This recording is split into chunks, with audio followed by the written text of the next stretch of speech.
गांव के पंच,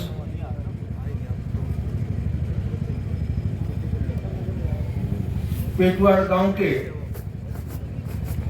मेरे बड़े बुजुर्ग, जिनका आशीर्वाद, जिनका स्नेह, जिनका प्रेम, जिनका मार्गदर्शन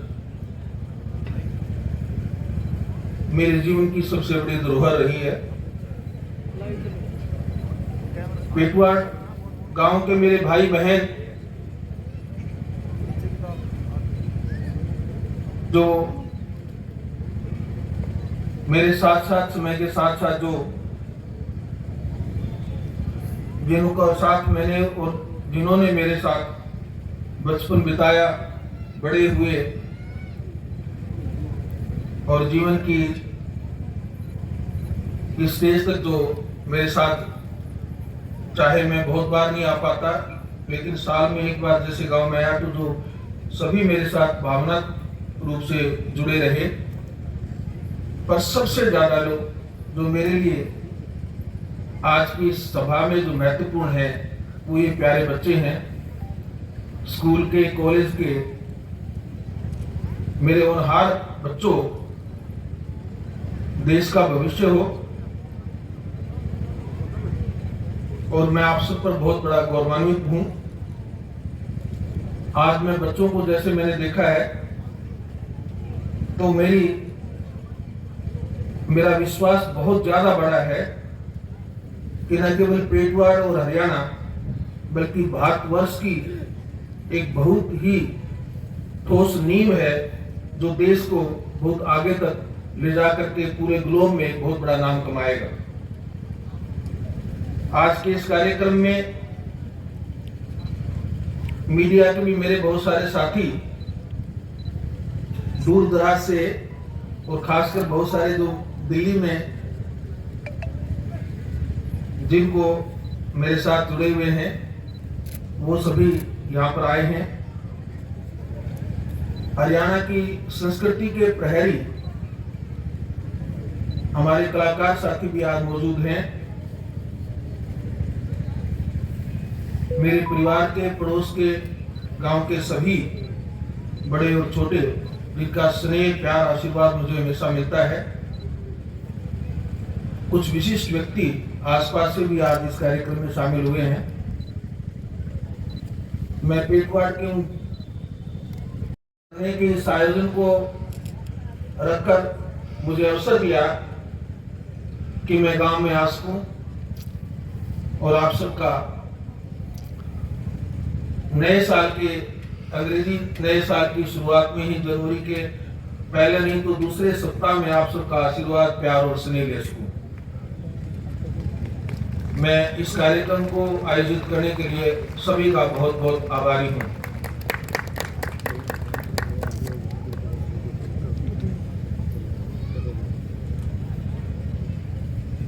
जब भी ऐसे मंच पर आए तो ये दुविधा स्वाभाविक है कि क्या बोलूं और क्या न बोलूं। गांव की इस मिट्टी से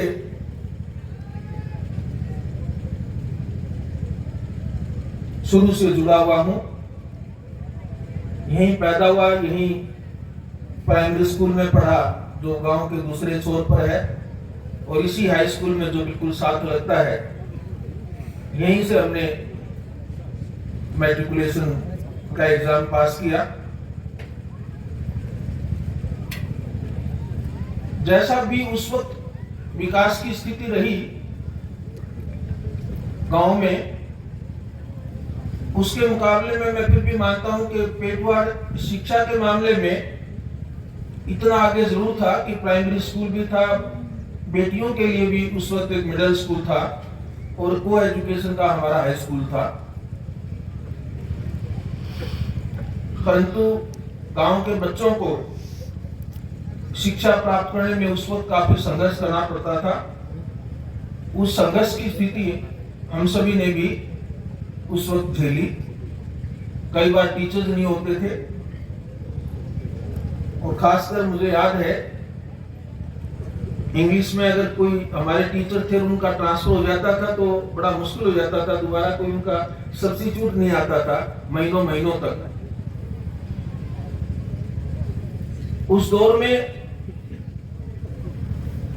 स्कूल में कोई फैसिलिटीज की भी दिक्कत होती थी, हम लोग नीचे बैठ करके ही पढ़ते थे।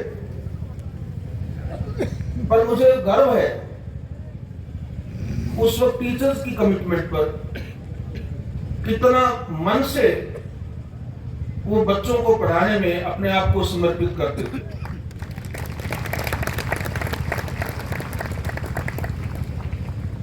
इस गांव में मेरे इंग्लिश के टीचर होते थे मास्टर प्रेम सिंह जी, मदनहेड़ी गांव से थे, अगर मुझे अच्छी तरह याद है तो। उन्होंने कुछ बच्चों को परखा,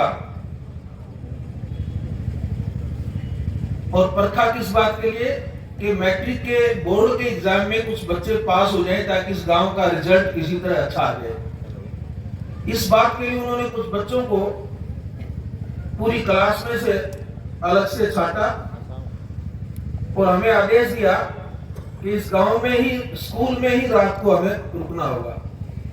तो धान की पराली नीचे बिछा करके गांव, इस स्कूल का जो बीच वाला कमरा, जो सबसे बड़ा रूम था, उसमें पराली बिछा करके हम लोग बच्चे उसमें सारे इकट्ठे सोते थे, इकट्ठे रात को मास्टर जी पढ़ाते थे। तो सारा दिन स्कूल की क्लासेस के अलावा उन बेचारों को कोई ट्यूशन थोड़ा ही मिलता था, लेकिन वो एक मन होकर सिर्फ इस बात के लिए कि ये बच्चे थोड़ा बहुत होनहार हैं या आगे निकल सकते हैं, इस बात के लिए उन्होंने रातों को 11 बजे तक, 12 बजे तक हम बच्चों को इस स्कूल में रात को पढ़ाया है।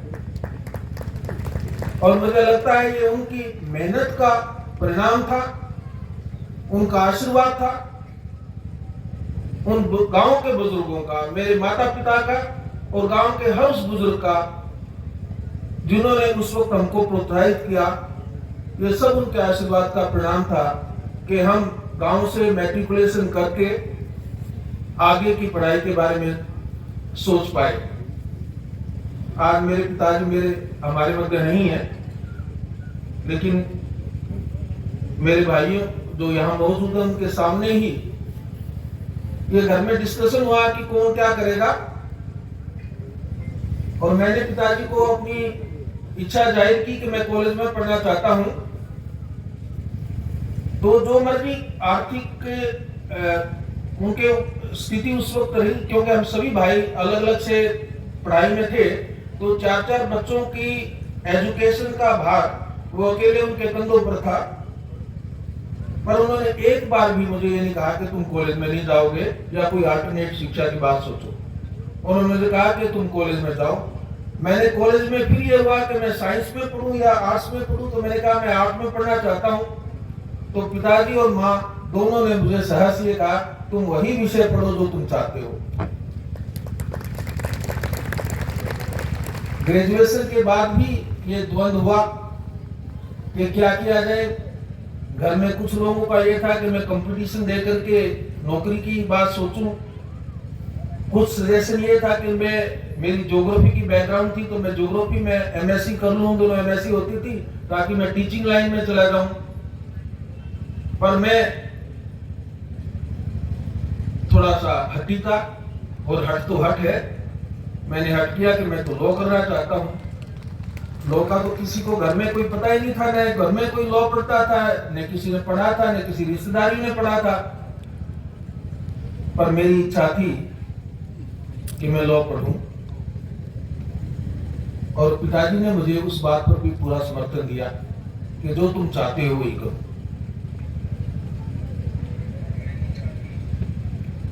वो एक मित्र, मार्गदर्शक और मेरे बहुत ही बड़े एक सत्य स्वरूप में मेरे जीवन में रहे। वो उस वक्त मेरा साथ नहीं देते तो मुझे कई बार ये लगता है कि मेरा शायद कैरियर कुछ डिफरेंट होता।